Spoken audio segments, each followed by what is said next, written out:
I'm Britt Udison, Executive and Artistic Director at the Loft Literary Center. Welcome to this live stream at Virtual Wordplay. I'm so glad you're here with us. Before we get started, I want to talk a little bit about what brought us here today. For the last year, the Loft staff has been working hard to put together an outdoor book festival that would have gathered 100 authors with 10,000 visitors in our neighborhood in downtown Minneapolis. As COVID-19 hit, we knew we had to think about everything we do differently, especially this festival. While we were disappointed that we wouldn't be able to gather in person, we became even more committed to supporting writers, celebrating new books, and finding new ways to assert the connective power of the written word. In a time of anxiety, we want to offer a powerful event for readers, writers, and booksellers. When we first approached our sponsors, their first question was, what is a virtual festival? And to be honest, we didn't know. Our founding partners, St. Catherine University and Star Tribune, agreed to make a leap of faith with the Loft. With courage, generosity, and vision, they have worked alongside us to figure out what this virtual festival might become. We are grateful to our sponsors and donors. Their generosity is incredible, but it is not enough. We believe it is essential, especially during a health and financial crisis, to offer programs that are free and accessible to all. But that has led to a significant revenue loss. A live event would have included ticket revenue, beer sales, exhibitor fees, and additional sponsorships. The Loft is not closed. We continue to offer classes, fellowships, conversations, support for readers and writers in addition to this festival. We are here to support the literary community, and we ask that you continue to support us. If you are able, please consider making a contribution to the Loft today. Thank you for being here.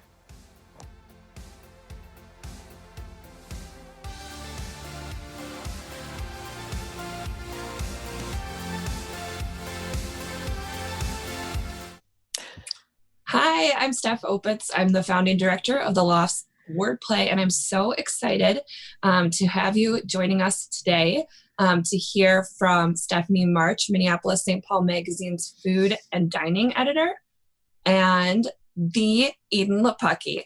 Edan's written, three books. I mean, you have a novella, 2 novels, and then this you've written and edited. So I guess you have 4 books under your belt. It's amazing.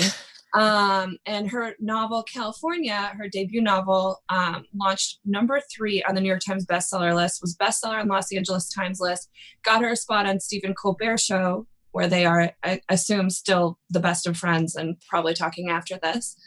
And she's joining us today to talk to the Minneapolis-St. Paul Magazine Book Club book, Mothers Before. I wanted to quickly just thank St. Catherine's University and the Star Tribune for being our presenting sponsors for Wordplay. We could not do this without them. And we're so grateful for all the attendees that have joined us today in this new format. We would, of course, love to have done this in downtown Minneapolis outdoors on a beautiful day, but this is the next best thing. So I'm going to hand it over to the 2 of you. Audience, if you have questions, type them in. And while you're typing away, consider clicking on the box right by the question area to buy Edan's latest, Mothers Before. And I will hop back on in a little while. Thank you. Thanks, Steph. Great. Thank you, fellow Stephanie. I love that. So I was so excited to be invited to play with you, Edan, today, because I mean, normally my lane is just fully eating and drinking, and that. It's a great job. But I'm jealous. Yeah, I know, right? But the other side of my life is honestly, like most women, I think, who have kids, are your kids, right?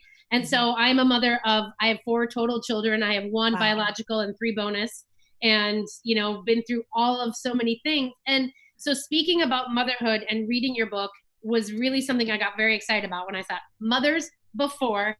We're talking stories and portraits of our mothers as we never saw them. I'm playing show and tell while you're... I love that you're doing that. You absolutely need to do that. I wish, and I got to read it on PDF because I couldn't get it shipped here in time, but I actually have an order in for it personally because I loved it so much. Oh, thank you.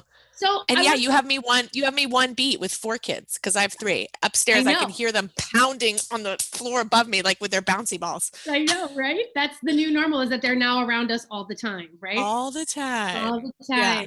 So one of the things I just wanted to set you up for, one of the reasons that I was very interested in this is because in 2018, my own mother, on her 79th birthday, I found a picture of her when I was rooting through some of her stuff in her house, and I posted it on Instagram. with a story. And I'm going to show you this picture if you can see it. It's hard to see, but this is a picture of her Hold in on. a refugee Let me put you on camp. speaker view. Yeah, I know. And this is my mom.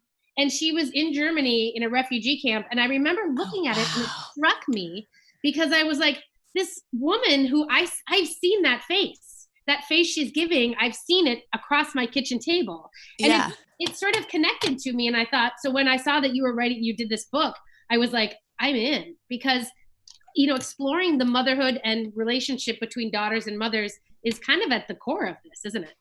Yeah. So, for those who don't know, the book is kind of, I always say oddly, but it's based on an Instagram that I started to promote my second novel, Woman Number 17. And essentially what the Instagram is photos of women and non-binary people's mothers before they became mothers, just like that amazing photograph you just shared. And then they'll submit like a sentence or two.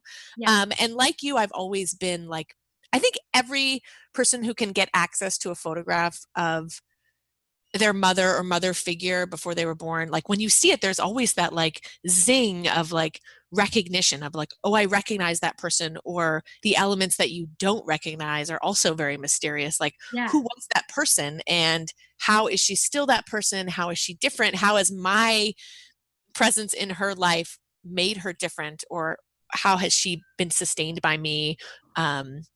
Yeah, I always think it's so funny because I would think at first that it was only like pictures of my own mom that like brought that up in me, because like you said, like I've seen that face across the dinner table. But I noticed immediately when people started sending in photos of their mothers that I was interested in everybody's mom. Like I love when women get together and start talking about their moms. I just feel like that question of like, what's your mother like, is like an unending question. Of course, the therapists ask it, but like just gathering around and talking about that, like, what's your mom about? Like, are you like this because of your mom? Because you got big issues. Right. Is it traceable? Is the question. Yeah, is it traceable? So I just think it's an enduring question for all of us, whether or not you decide to have kids.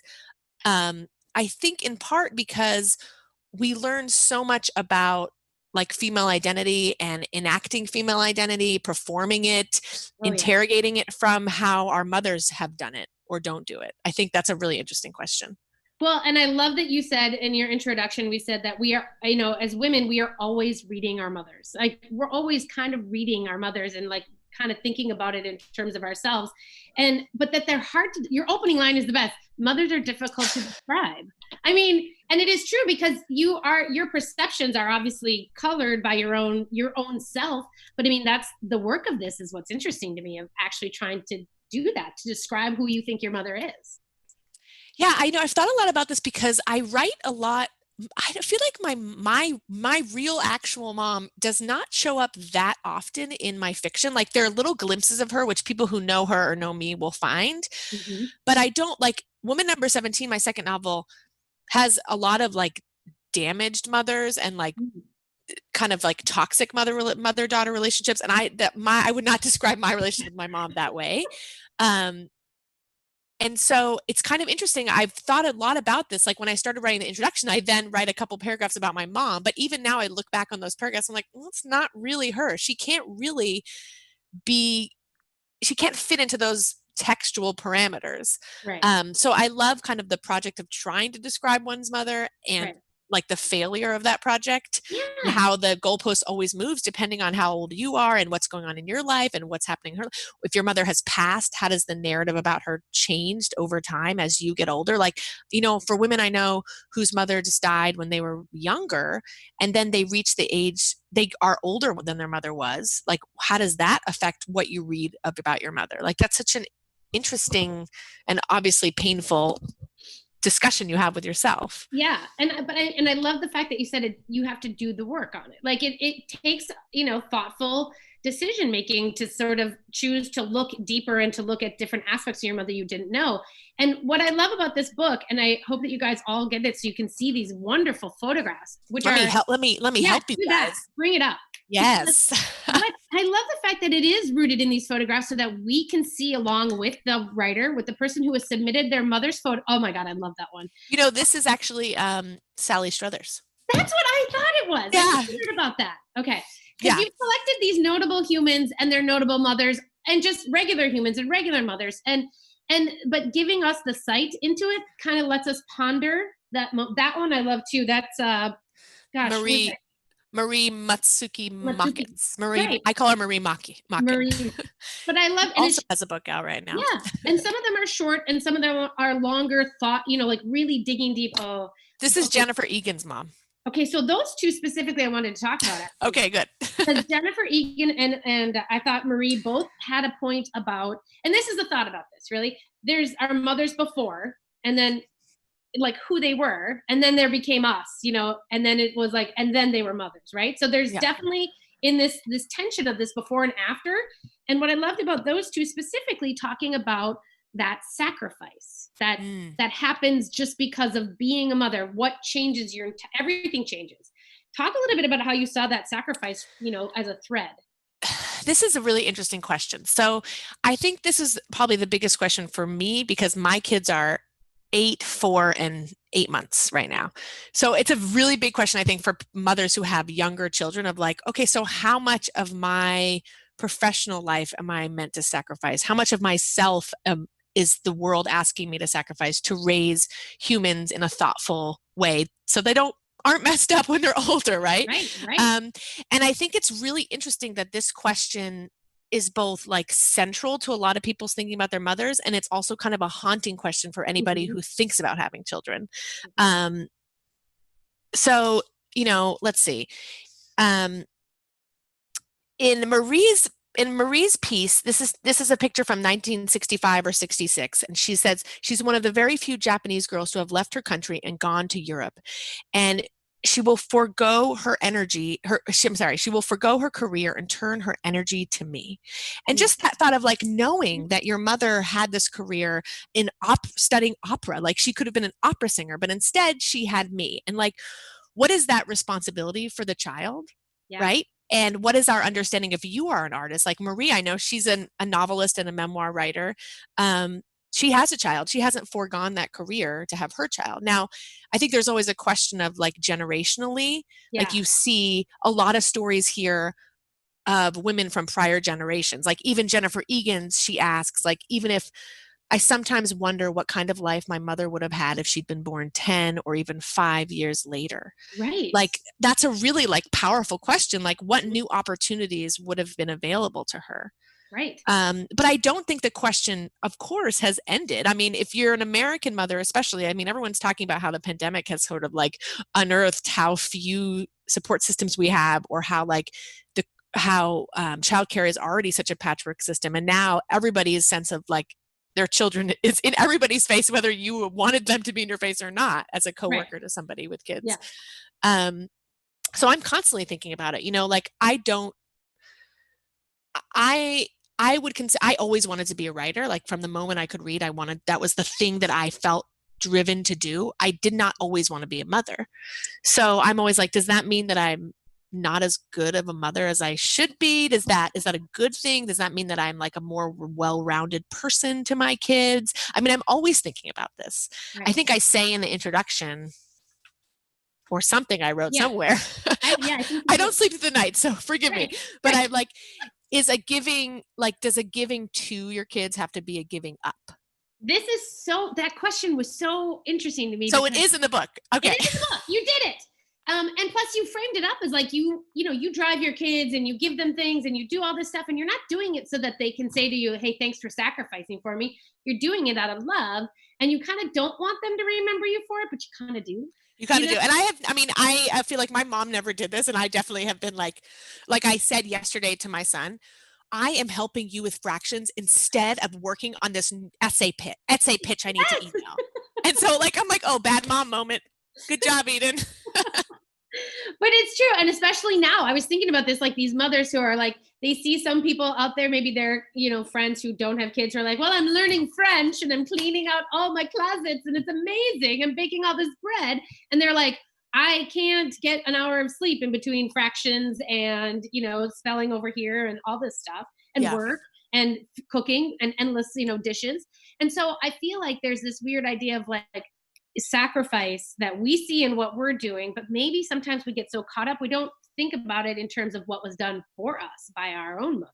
Yeah. And it takes a moment to kind of go, it may be different and frenzied, but there were big things that we never knew were happening. And likewise, probably our kids will never know. Yeah. I mean, it took me having kids, or I think I was in college before. My mom had a joke that she hadn't had a full night of sleep for like 25 years. And it was like an ongoing joke, because she would even like, one time she like went out of town to like Palm Springs. And then that night, a huge college basketball team was on the same floor as her, and she still didn't get sleep. It just kept happening. But I realized that my mom had like really never gone to the bathroom alone for like a 5-year period. Right? And I would always just walk in on her and just start talking. And I was like in 11th grade, and I was still doing that. And now I'm like, geez, Mom, why did I do that to you? Yeah. Why didn't you flick me and say, get the heck out? You know what I mean? But what's funny is I tell my kids to get out, but she didn't tell me to get out. So it's like an interesting thing for me to think about in terms of like how her mothering is different from mine. Yeah. And I don't know. I know. And one of the ones I also loved was Dana Spiota. Do you have that? Do you have that one? I haven't memorized the page numbers. Let me look it up. Come on, girl. But I just got to tell you, this photo is arresting. And it is, you guys got to look at this. It is her mother and her father, I think, in A Streetcar Named Desire, a production. Yes. And she found this photo, and she was so shocked to see her mother, her parents, in this very sort of, steamy embrace. I mean, yes, it's a play, but still, it's those moments I think about the shock of like realizing that your parents were actual humans before this, Yes. Also, what I loved about her is that potential. That moment that she talks about in there about how, whatever her mom gave up, but then she understands that it's really was her decision. She did it out of love, and that the potential is hers, and she owned it. Yeah.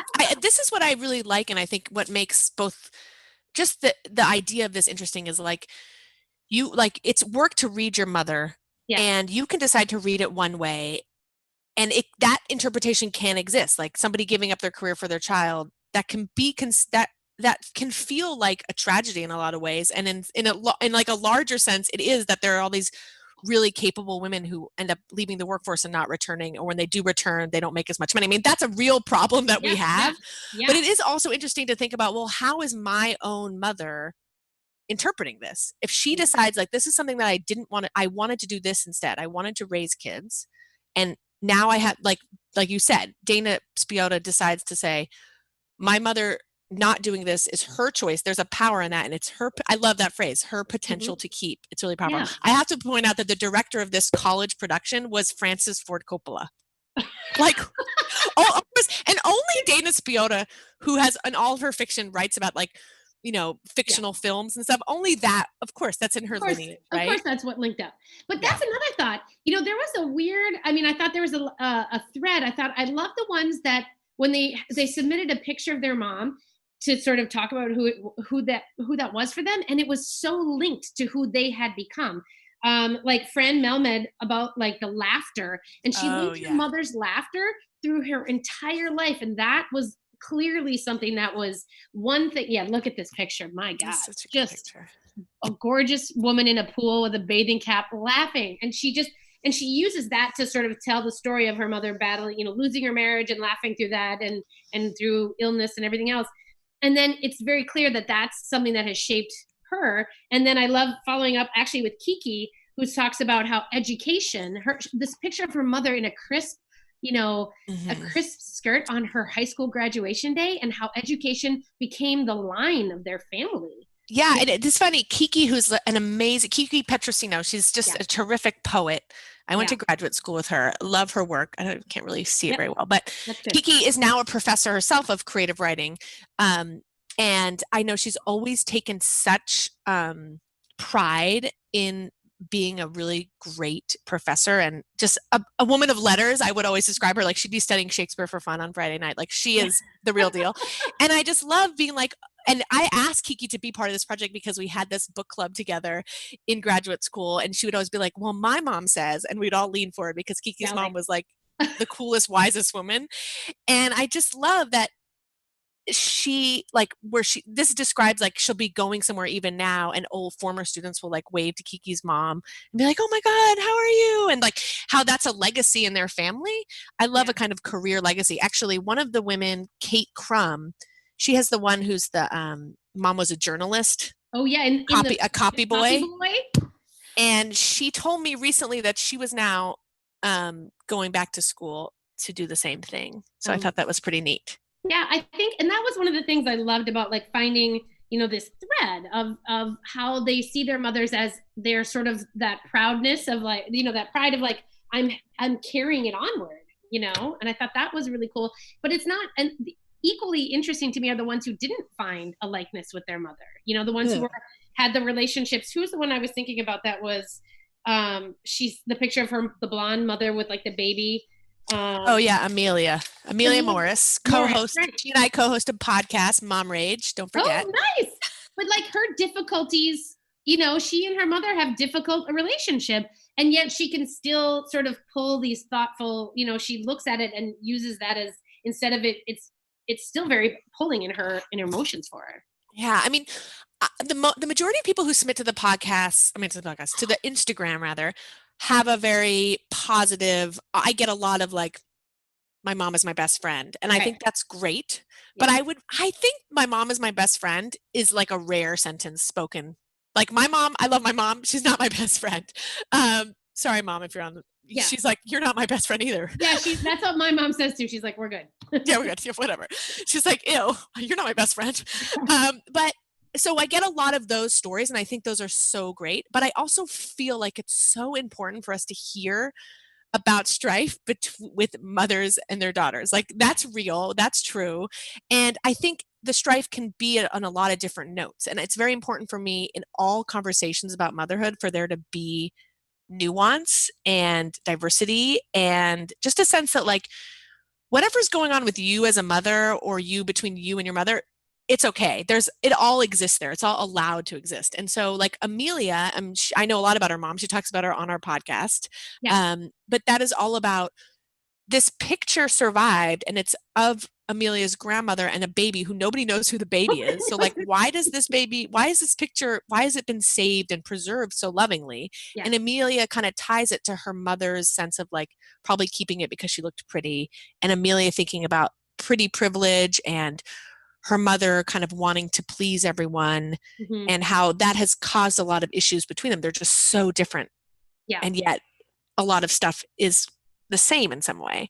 So I think I love when I get what I call the bad mom email submissions where I wish I got more of like, I hate my mom. Like, but people for some reason don't want to share those stories as well. Yeah. They also don't maybe want to put a picture up and then be like, one of the most moving Instagram captions was actually from somebody who had a picture of their mother when their mother was a child, and the person who submitted was went by they, was like non-binary, and said my mother doesn't support me, like my mother doesn't want me in my life. And so they were writing from a point of mourning and grief of like, this is my mother, I love her even though I also like have so much pain around her. And that was one of the most powerful stories, to be like, you can't really stop loving your mother, or at least having some kind of connection to her, because you desire to have an intimacy or an acceptance. So that was a really powerful story. And actually another powerful one in the book is from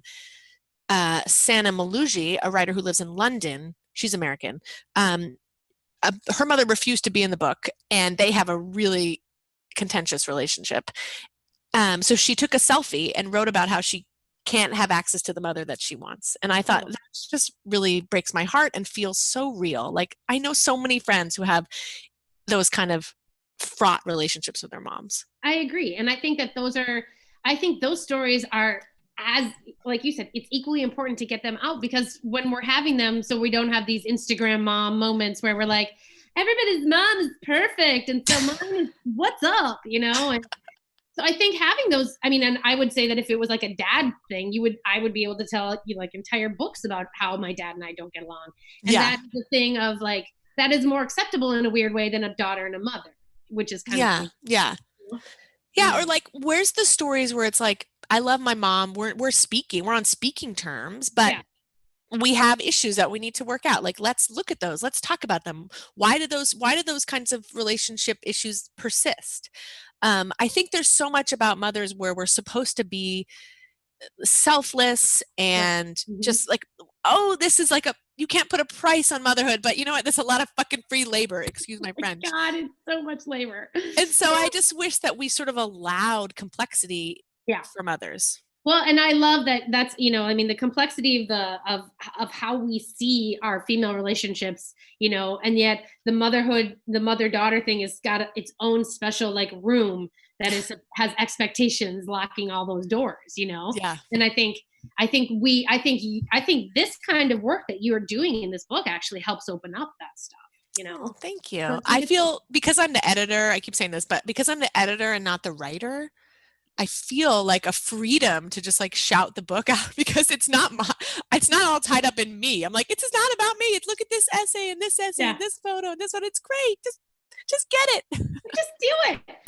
Okay, so here's the thing. This is the thing that you wrote about this in your intro, and I thought about it a lot while I was paging through this. But, is this sort of anachronistic, this book in itself right now, because of the fact that we're looking at these young mothers, who are becoming mothers right now, whose lives have already been documented since, online. And so is there going to be any mystery left for this next generation? Are we the last ones?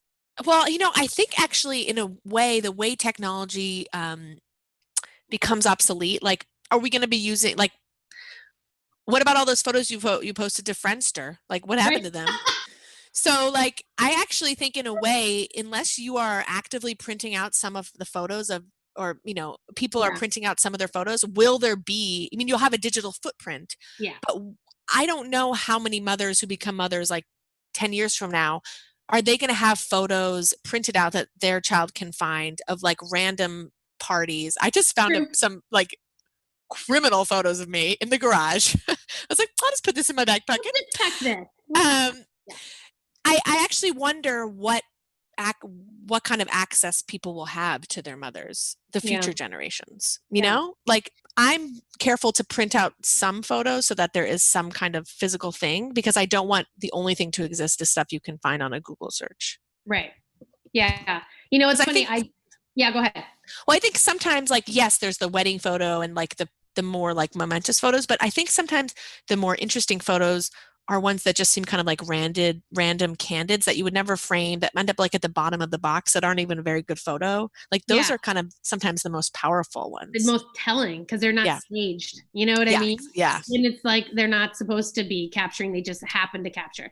Actually, the whole trend right now to post a picture for your senior, for the 2020 seniors, those poor kids who are never going to get their things. And I thought, I'm not going to post a picture of my senior picture. I posted a picture of my college years because I was like, there's more to look forward to. Go get drunk at a bar or whatever. But the funny thing is I posted this picture of myself and I have short hair and, it's like 1992, I think. And my 17-year-old son looked at it and sort of had a moment of like, who is that? And I was like, dude, that's me. And he's like, that's weird. And he like couldn't handle it. He couldn't handle the thought of me with a big old beer, in a bar with a bunch of people. And it was like, he couldn't handle that photo for that moment. And I thought, wow, I thought I was all out there. I thought y'all knew everything, all the things, because all I do is talk, Yeah.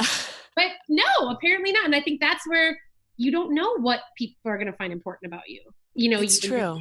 Because how did we know what was going to be important about our moms?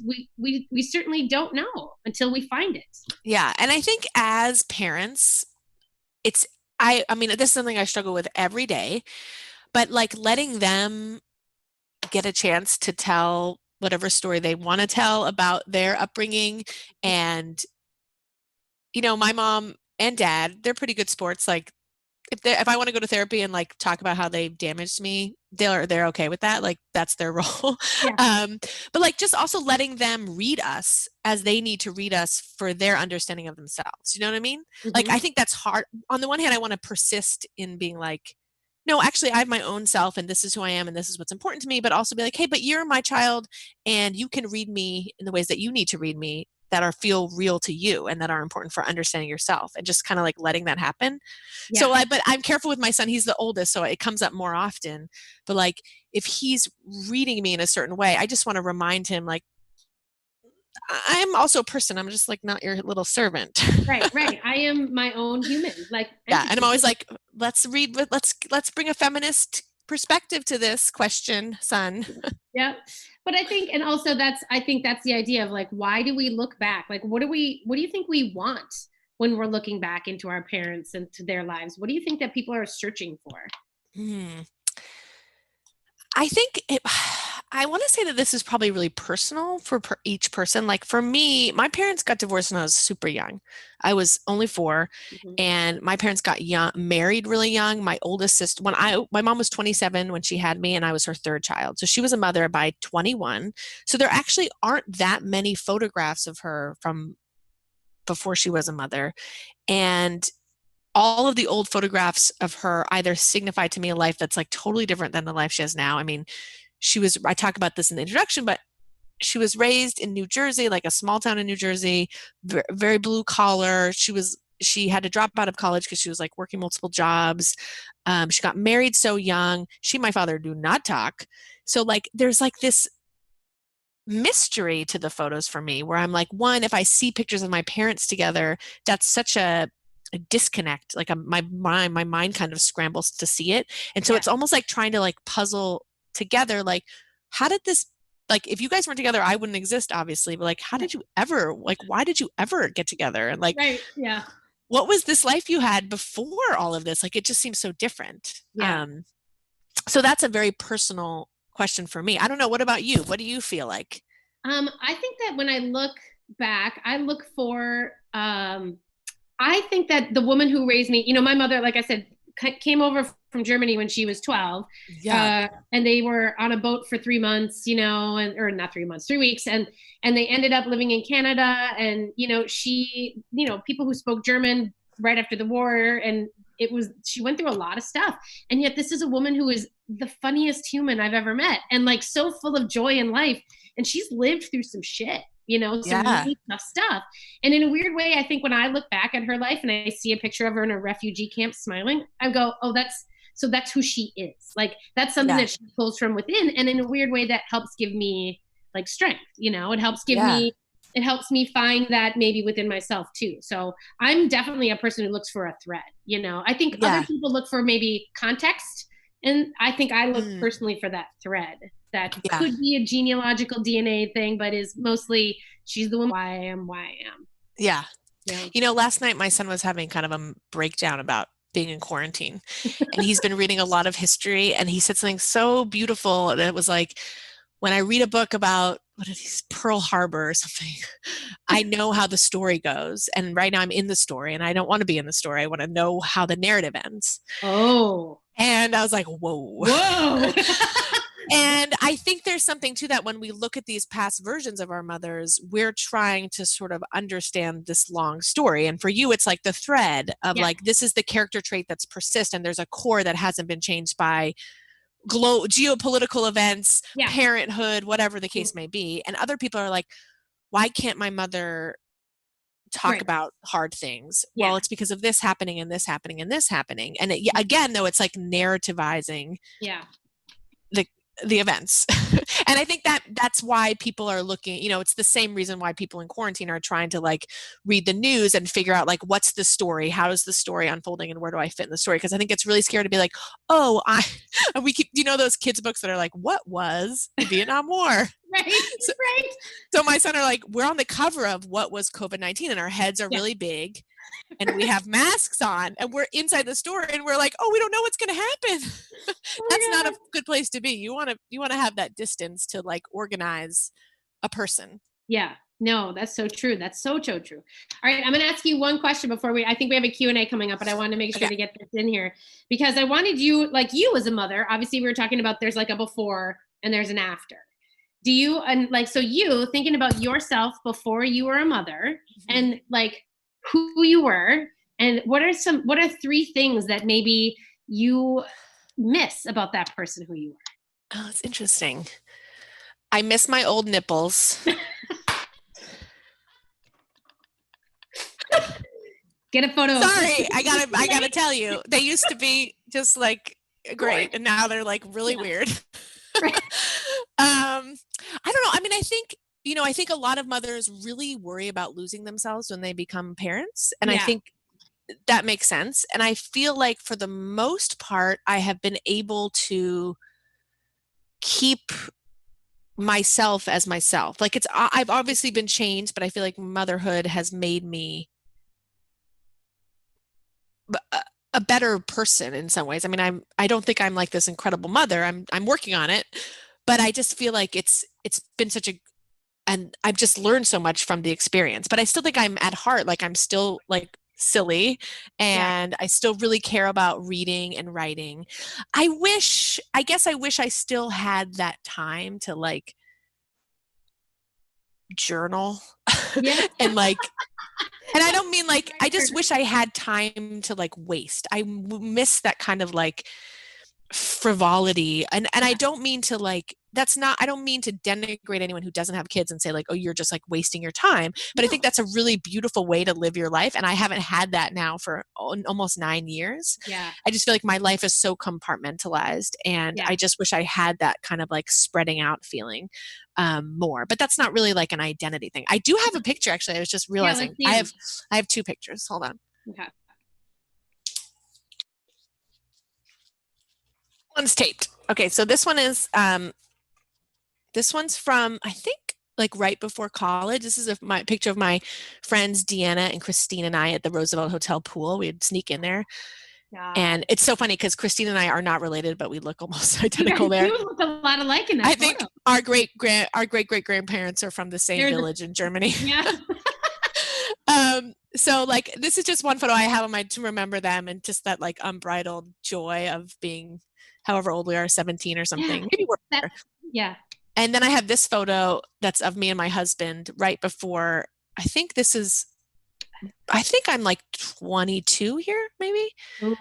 I don't know. There's just something, I just feel like this picture is just such a great, I think I look really cute in it, first of all. You're super cute in it. But it's, and of course my husband does too. Yeah. But there's something like there's a little electricity in the air between you. And there's a little bit of confidence, but you're both really comfortable in your own space together. That's kind of lovely. Yeah, I just feel like it's one of those, I don't think I make this face really ever. I think it's me trying to look serious, and I'm not generally a serious person. But I think it seems to me like a photo that if my kids found it later would have a story about it. Like they'd be like, oh, this makes me think about a lot of things about my parents. And I don't know if it would be like, I wish they were more like this, or this reminds me of how my dad would do this and my mom would do this. It just makes me feel like it provides opportunities for stories from other people about us later, like long after this is gone. But I don't know. It's one of my favorite. It has like that rosy glow of it too. Yeah. And I mean, and that's maybe the thing where like you're going to have the ability to tell a story around that, or, maybe they'll have a better understanding because you know how to sort of encapsulate these stories for them, I think. Maybe. Yeah. Hopefully. We'll see. Hi, I'm back. Hi, Steph. That was wonderful to listen to you both talk about this. I love, just hearing all these stories and thinking about the book, and as opposed to the Instagram account, which both have like really different kind of overall tonality to it. So I wonder if you could, this is a question from the group, talk about like if mothers could have a rebuttal to the like essays about them, or if like a sibling was able to chime in about what they thought about the picture. Have you ever thought about doing that sort of playfulness opportunity with folks? That would be interesting. I do have a Mothers Before newsletter. You can sign up on my website, where sometimes I do like a then and now. Where there's a mom that has a really interesting story, and you're like, oh, you're dying to see that person now. But that's a great idea, actually, like the mother responding to someone's reading of them, or a sibling that's like, actually, mom wasn't like that at all. Because as you know, if you have siblings, they have very different views of how something went down. I remember I wrote a New York Times piece about the Instagram. My mom was like, she was like, you should have fact checked, because this is wrong, that's wrong, and this is wrong. And I was like, oops, sorry, mom. Perception, mom, perception is key. Could you talk a little bit about, I mean, you briefly mentioned at the beginning how this was kind of a spin-off or promotion for Woman Number 17, but can you talk about what was happening in that novel that inspired this?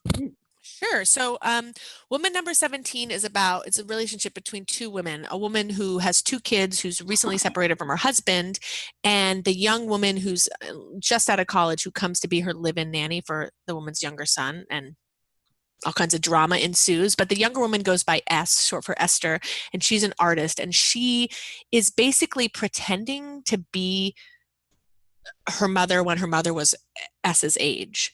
So it's sort of like an extended performance piece where she's like her mother, kind of was really spontaneous, dressed really like she didn't care, was a nanny at that age. So it's sort of like, what would it be like if you sort of like became your mother at that age? What would that feel like? But she starts doing a project where she asks people for pictures of their mothers before they became mothers.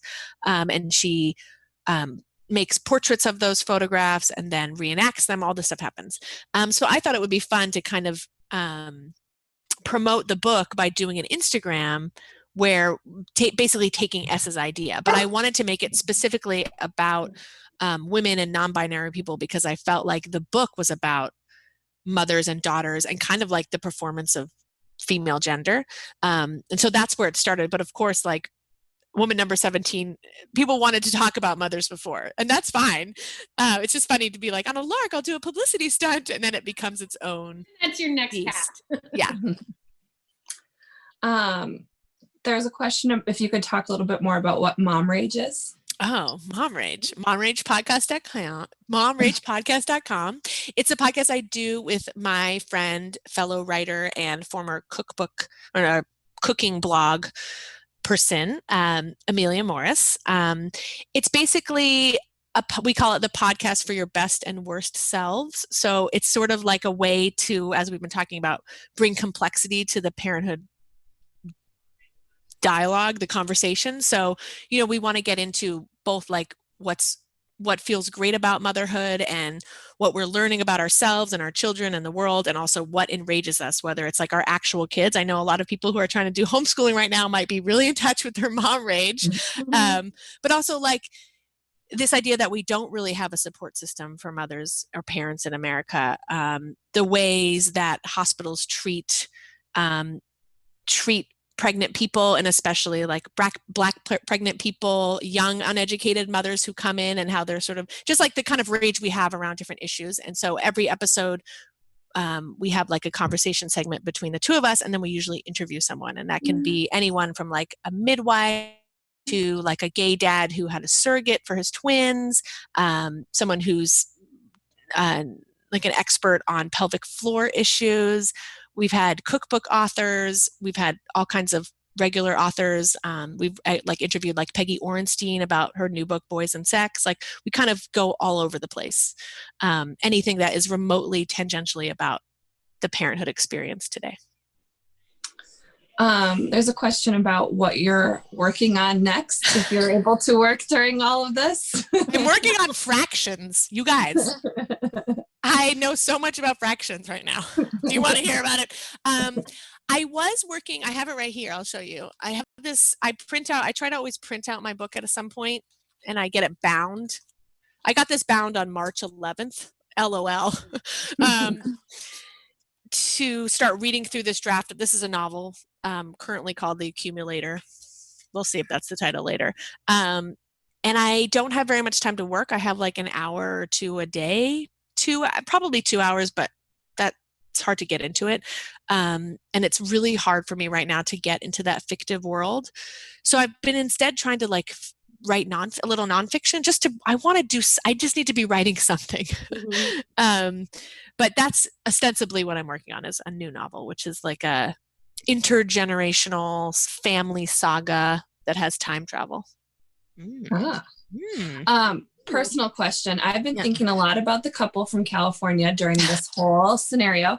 Have people been reaching back out to you? Has that book kind of had some resurgence given the strange times we're in?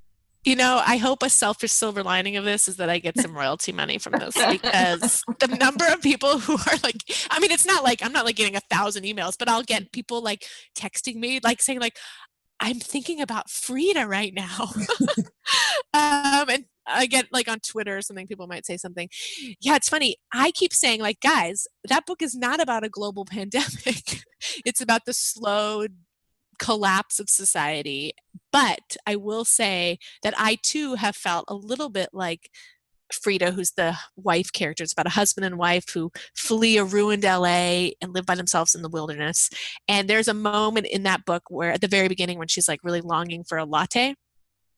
And so I definitely have been Frida, where I'm like, God, what I would not give to just like sit in a cafe and drink from a port. Because I have a few times gone to my local like coffee shop to pick up eggs. They're like doing a little pantry, and I really want them to stay in business. So I can, when I get my eggs, I allow myself to get a cappuccino to go.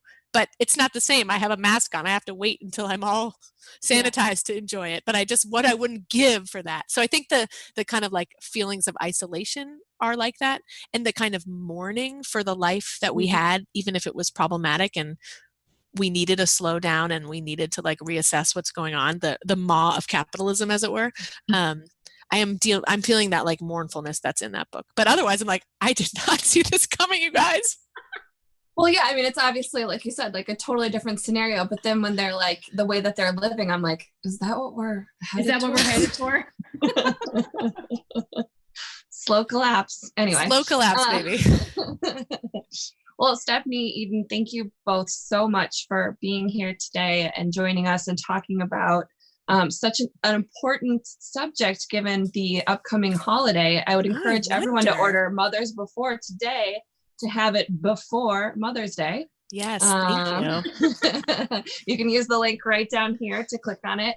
Thank you, Minneapolis-St. Paul Magazine, for being a sponsor, and for St. Catherine's University and the Star Tribune, our presenting sponsors, and supporting events like this. And to all the attendees, you can continue to catch free Wordplay events for another week and a half. If you'd like to support the programming that we're doing, that is also at the link below. We would love for you to throw a few dollars our way. Up next tonight at 6 p.m., we have an event about queer brown desire with Natalie Diaz, Jake Skeets, Roy Guzman, moderated by Lisa Marie Brimmer. It would be wonderful to see folks there, and the full schedule is up at loftwordplay.org. Again, Eden, Stephanie, thank you so much for being here today.